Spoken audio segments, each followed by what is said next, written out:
years ago and had been with her through her illness, okay?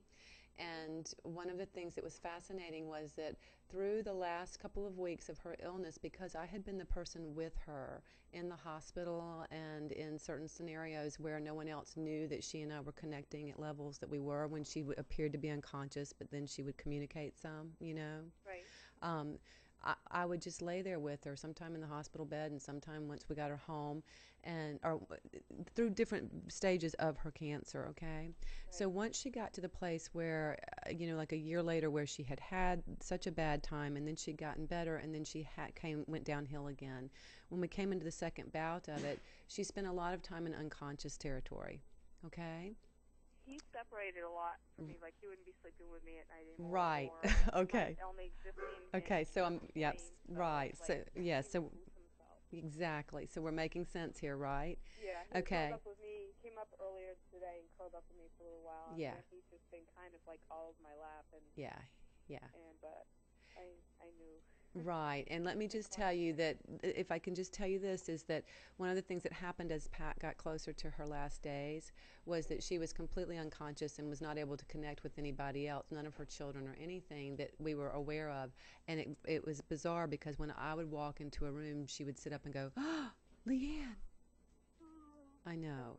And there was some misunderstanding those last couple of days amongst her family, because why was Pat responding to me?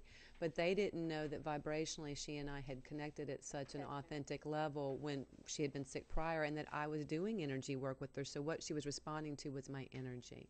energy, right? Okay.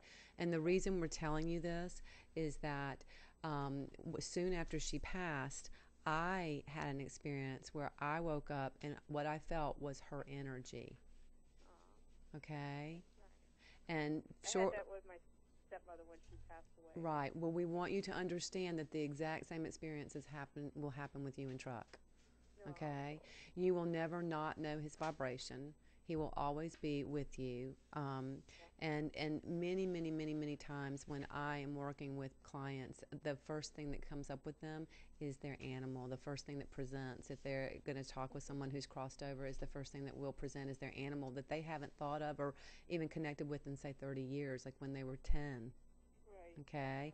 Right. And the animal will show right up, and they're the ones who'll see it, because I'm just holding the space. They're the ones who's like, oh my gosh, you know, tiger's here or whatever. And Right. yeah, they don't ever, we never separate from the beings that we've been connected with, ever.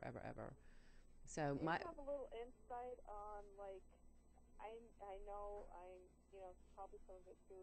I'm my house is going to and um kind of getting detached I guess from everything that I know.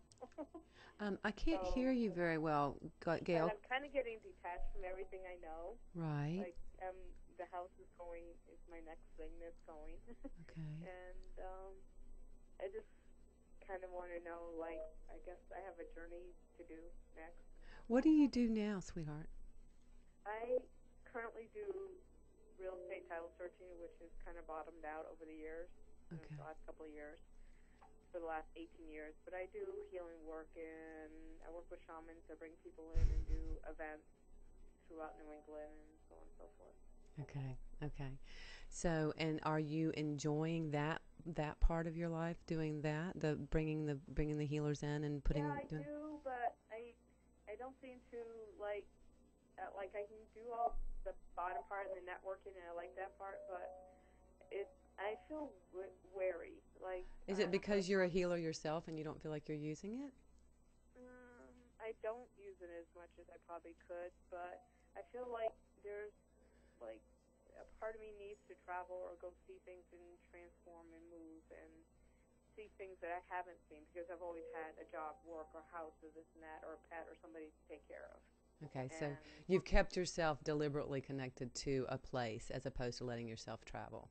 exactly, Yeah, and there are two things that are coming up for me. First of all, is why are you doing that? What are you afraid of?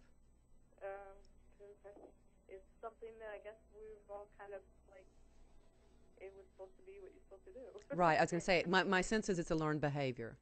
Yeah, it's the old way of thinking. You have a house, you have a job, you take care of everything, and you grow old and then you decide to do something and then usually it's too late. So I don't want to wait till it's too late. And you shouldn't. And what I'm going to smile about is we can spend a lot of time talking about this. What I really want to recommend you do right this minute, rather than do a lot of this on the air, is that Brian has a show here at 9 o'clock. Okay. When was this is I'm just going to tell you that, from my perspective. Okay. I have worked with healers and with psychics and all that kind of thing for years and years and years. And honestly, not even believe, I know that when my world started to change was when I went from a traditional format of therapy into a situation where I worked with energetic and spiritual healing work. And that's when my life changed. And so I know you know that as well. And along the way, the people I met have been so generous, and they would give me astrological readings with this person here or that person there. So I'd had a couple of them along the way, okay? None of which really landed with me completely. I got bits and pieces, but I didn't really understand the experience, and I never really walked away feeling grateful for my life. Okay. And it's fascinating because Brian has a show on at 9. It's called The Upside of You, right after mine. There's about a 30-minute break, okay? And if you can listen in, he is an international humanistic astrologer. And I met him because one of my deceased clients sent me to see him. Really? One of my deceased clients sent me to see him. Absolutely.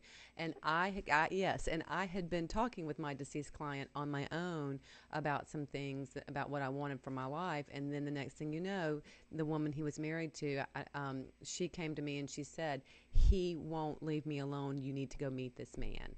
And I said, "No, I'm not going to do that. I'm not really doing the astrology thing right now." And she said, "You don't understand. He won't leave me alone." Well, I started laughing because I talked to him, the deceased, quite a bit on my own. And so when she said that, I started laughing because he doesn't leave you alone. He's a pretty active guy. So anyway, I went to see Brian. And my point is that when I went to see Brian, who, by the way, is here with me tonight and is now my partner. I mean, he raises my children with me. We live together, all these things. I had no idea. But what was fascinating was when I sat down with him for the very first time in my life, I felt like someone stepped inside my experience and knew what it was like to be me. I had the same thing. I went to Peru this past fall and met somebody in Machu Picchu. Did you? He's actually coming here at the end of May, and he's from Germany. So, but he touched my hand. We held hands, and it was like I felt like I walked into me and him into the other way around. Like I completed me. Yeah. Yeah. It was like you met your other half, your twin flame. Yeah. Yeah, exactly. Right. Well, and that's how Brian. Yeah, that's how Brian and I operate too, which is fascinating. Yeah. And the dead person doesn't mind. Excuse me, the deceased doesn't mind that I call them by name. Alex was the one insisting that we meet, and I just laugh now. There were a lot of other factors that had to take place for me to actually pay attention, and for Brian too as well. That we were actually meant to be more than just friends. It took me to go to Peru. Yeah, there you go. Him to go to Peru as well. Right. But with what you exactly, and notice that you were in Peru and you weren't at home taking care of a house, which I find interesting. Oh, right, exactly. Yeah. And we were in a sacred place. Yes, you were. And what I would be really curious about is that if you have the time in a little while when my show is over to call in and talk to Brian, I think Brian will be able to look right at that chart and tell you why you're feeling so restless. Okay. That would be wonderful. Yeah. Well, thank you, and bless you very much. Oh, and you too, and I look forward to talking to you again. I hope you'll pay attention to what we're doing tonight, and let me hear from you again. And by the way, I just want to give you a big hug for Truck. And if it were me, I would sit down and just quietly, and I know you may have already done this, but just quietly call him to you tonight. Okay. Yep. And just tell him how much fun you've had with him and thank him for the journey, because you know full well that he's already gone on, but that he's right there with you. And the more you start remembering the vibration, you're going to feel him in your experience, and you'll have that to identify. It's like it's a feeling, and you know that. Yeah. Yeah.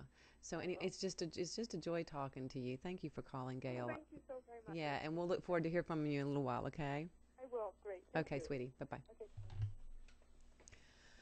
Okay, and with that said, gosh, Gail, thank you for calling. That was really, really special. And what I wanted to do was take what she was talking about vibration, about what we were talking about her cat she had to put him down earlier today, and that What I was hoping was coming across, whether or not it was that she has a deep connection with with the cat's vibration.